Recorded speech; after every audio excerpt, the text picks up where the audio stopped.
The Birdie Board podcast is brought to you by the Birdie Board app, the easiest way to track matches, scores, and handicaps with friends. Now, here's your host, Corey, with another episode of the Birdie Board podcast. Welcome to episode 9 of the Birdie Board podcast. Today I'm going to talk about 3 skills that I've been trying to just nail down about what can I do better in this off season. These 3 skills are really a reflection of what you can do on the course, but it's trying to figure out what you can do during the winter as well. Because one of the things that I'm trying to do is just what can I do to make the most of my golf game this winter. Especially for a lot of people, I think, where they don't have like an at-home practice facility or anything like that, and what can they do to hit the ground running this off season and just get better, so that we can be better this next spring.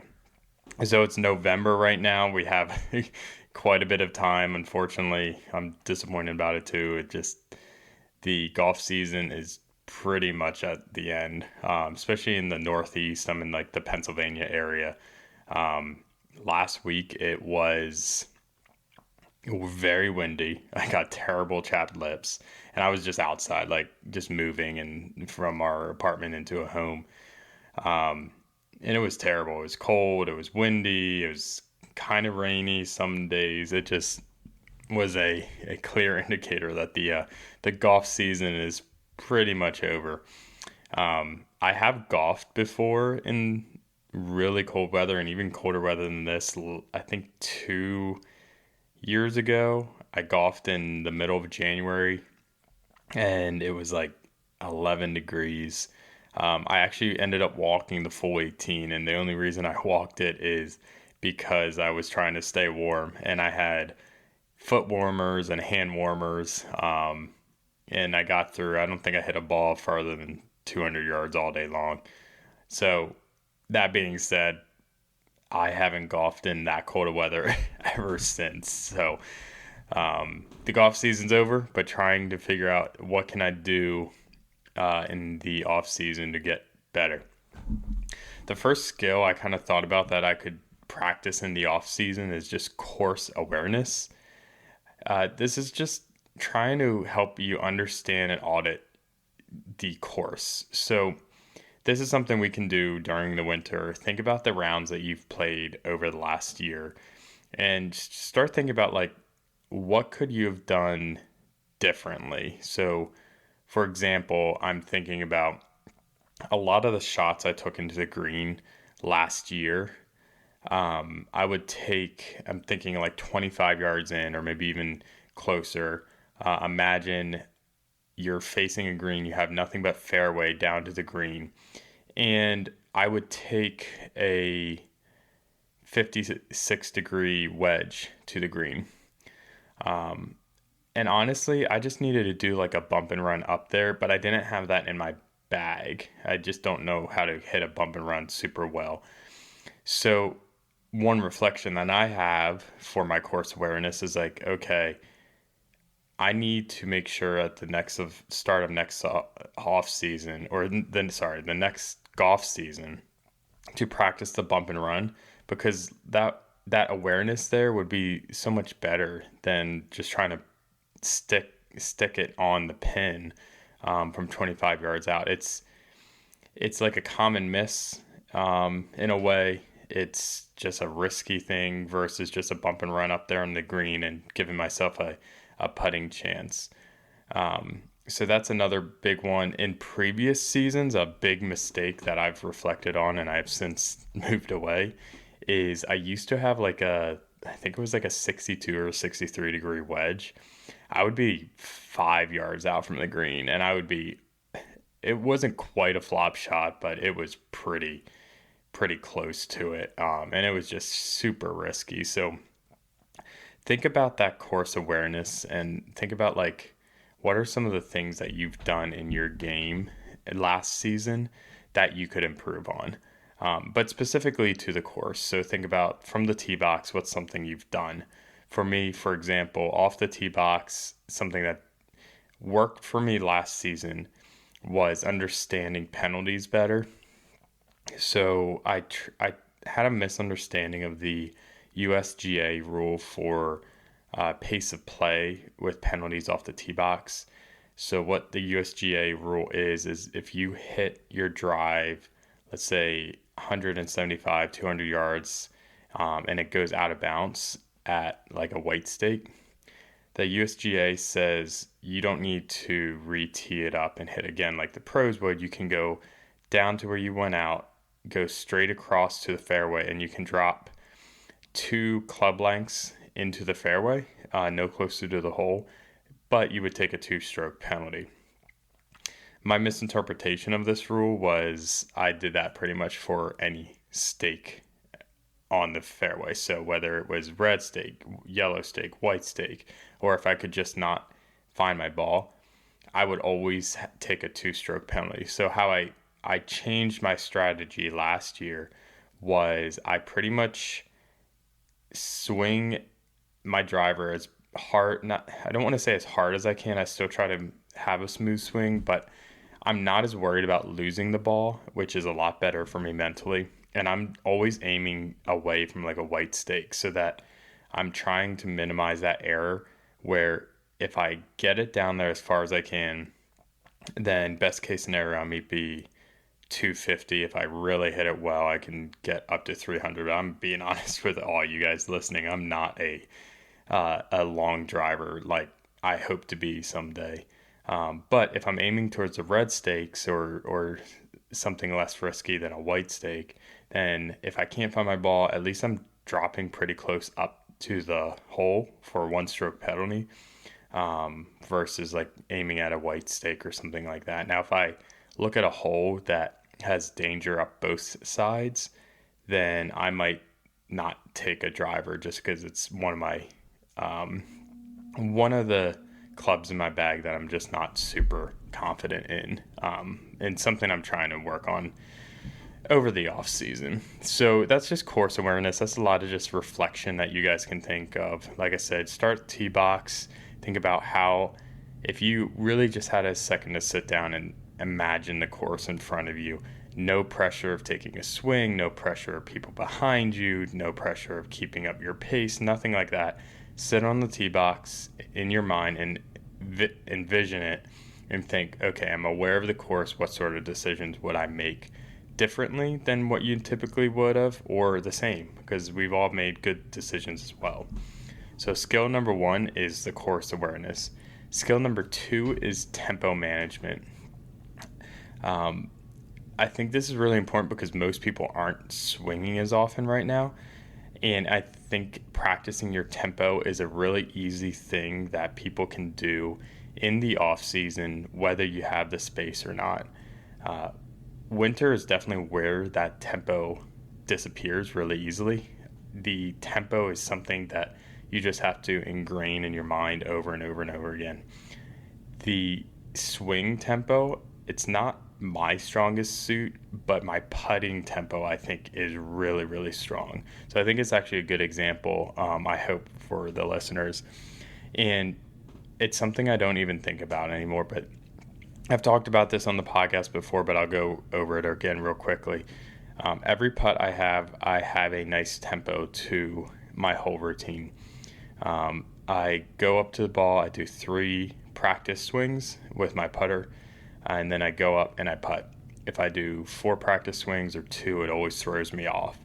And that pattern is something I established probably more than 5 years ago, that tempo. And that's something that I want to do with my full swing as well.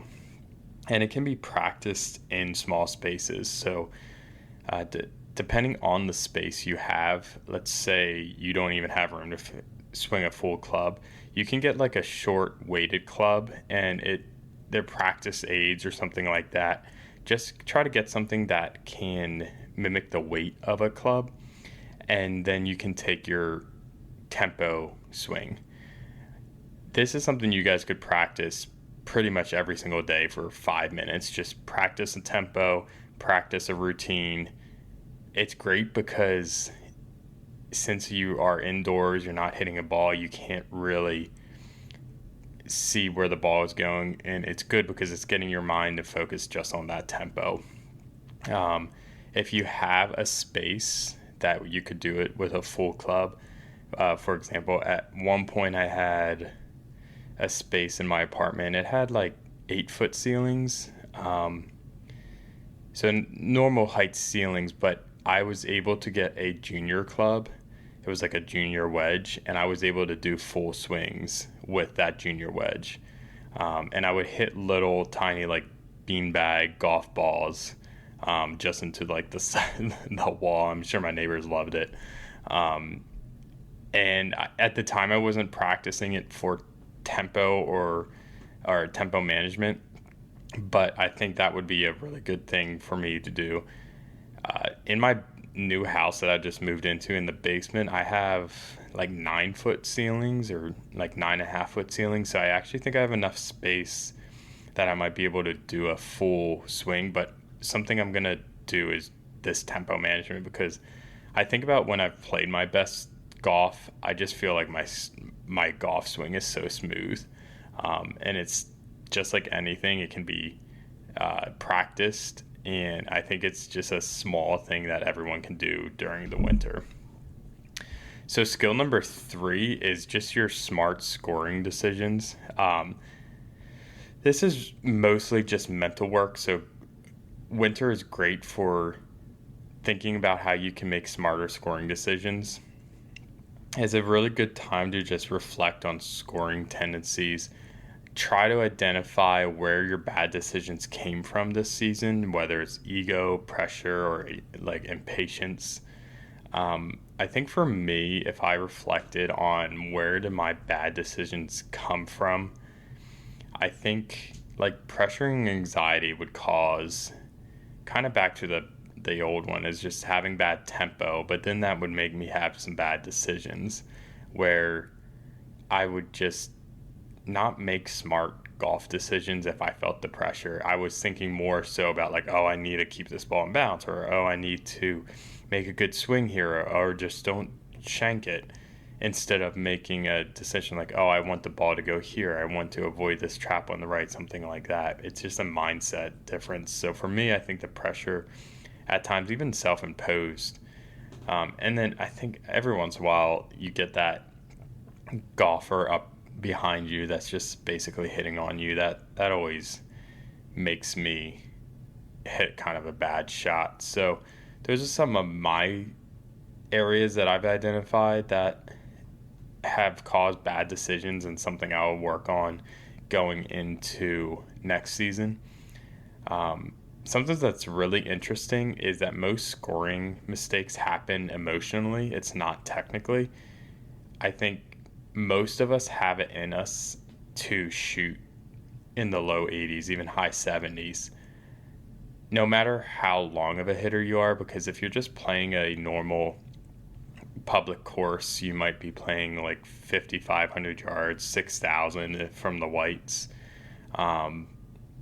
That's a very scoreable range no matter your distance. Like if you play like a 5,800 yard course, your average tee shot could be just over 200 yards on a par 5 or a par 4, and you would still have a nice 100-yard wedge or so into the green. But thinking about these scoring decisions, this is something you can go on the YouTube as well. Watch like the videos of, I think Golf Digest puts them out. They put out really good videos on just like golf statistics. It really helps you understand your game more, and that's perfect for winter time. So I think one of the riskier things that I've done in like my scoring, and something I've been trying to improve on, is understanding my shot dispersion. So it's really like a question of where is my miss rather than where do I want to go, and trying to get that shot thought down before going into like a green or something like that. So when I'm looking at a green, if I see the pin, let's make it simple, pin's in the center, there's a bunker off to the right of the green and rough off to the left of the green. I might have thought in the past, okay, I'm just going to go for the pin because I have the widest margin of error to be on the green left and right. But that's not necessarily true, because if you widen that margin out even further to include the rough and the sand trap, then really I want to go a little bit to the left of the pin, because if I go too far left, I'll just be in the rough, which is going to be an easier shot into, at most courses, into the flag rather than the sand. But it's all about your shot dispersion as well. I know that like when I'm on a simulator, for some reason, I'm drawing a lot more aggressively than I typically would. So if I'm on a simulator, I'll aim 10, 15 yards to the right just to make sure my ball gets to there. Now, I don't do that normally on a course, but at least the simulator I play on every once in a while, it seems like that is a tendency. So simulator is obviously not like a great example, but it does show the point that like just think about your tendencies. If you tend to miss right, you want to aim more to the left. So those are some of the practical winter takeaways I think you guys can all work on. So if we recap it here, it's the skill one is just course awareness. It's the understanding of your past rounds and how you can visualize each hole. Skill 2 is something you can actually practice throughout the off season. I would recommend doing this like every single day for 5 or 10 minutes. It's just your tempo, getting that down, because if you can get a nice smooth tempo down going into the next spring, you're going to be so much better than you are today. Skill 3 would be the smarter scoring decisions. It's similar to the course awareness one, but instead of thinking about, okay, how can I make decisions differently based off of the course, you're thinking more so, how can I just make better golf decisions, period. So those are the 3 skills I think we can work on in the off season. I think for me, out of those 3, the biggest one that I really want to work on is the tempo. That's something I think I can work on. I like having something practically I can do every single day, and that's something I can really easily do for 5 or 10 minutes. And I just know that whenever I play my best golf, it is always when I have like a smooth swing, and I always putt pretty well, and I think it's because I have that tempo and that rhythm down, and I would love to try to establish that in my swing this off season. So I think that's one of the things that I'm going to personally focus on. And that's it. That's probably the main things that I was thinking about talking about for this podcast. I guess just some updates. I just moved from my apartment into a home. It has a really large basement, so of course I have a idea for a golf simulator. If I do the golf simulator, I think I'm going to record it, kind of like building it and putting it on YouTube. I also think I would probably do it in like stages. So I'll start with something simple like a net and maybe just a hitting mat. I already have one of those Garmin R10 or maybe R11, one of those Garmin golf simulators. It was like $600 off Amazon. It was pretty much the cheapest one I could find that was rated pretty well. So I'm hoping to put that to pretty good use this off season. I really haven't used it much. I think I've used it maybe 2 or 3 times. I got it for my birthday 2 years ago, and I just haven't. And my old apartment had a golf sim, so I just didn't need to use it a ton. But now that I'm in a house, I have an opportunity to use it.